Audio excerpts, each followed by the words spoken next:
करेलू जब अखिया में काला काला काजल।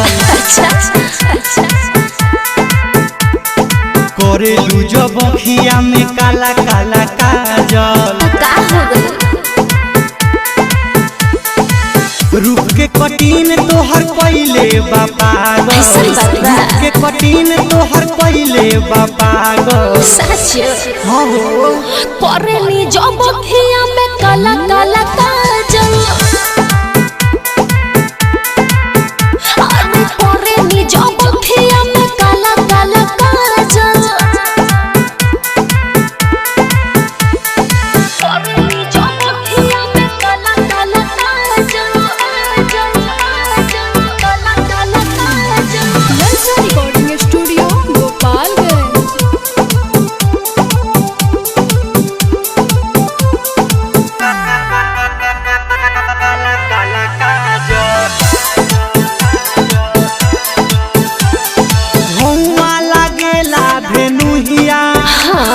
केसिया लागेला बदरिया।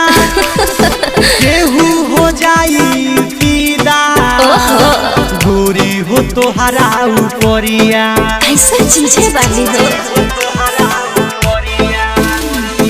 रूपवा के तू हमारा कोरोना ढेर बड़ाई। परवाज फेर में जाती रतिया में नींद न आई।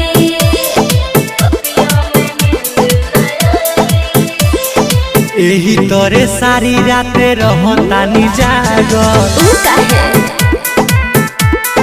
ए बाबा करेली जब अखिया में काला काला काजल। करेली जब अखिया में काला काला काजल। काला काला काजल।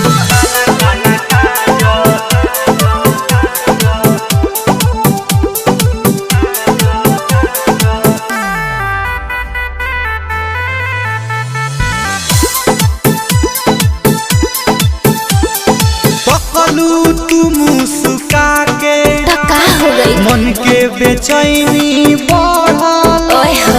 आवत नहीं खे चैना जब से नजरिया लड़ल।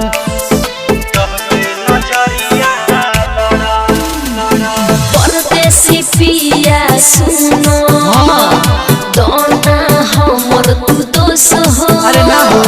अखिया के देखो हरकत हो गइल मद होश हो।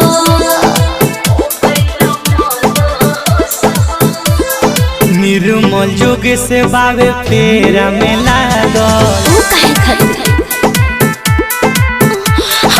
करेली जब अखिया में काला काला काजल। का बुझला।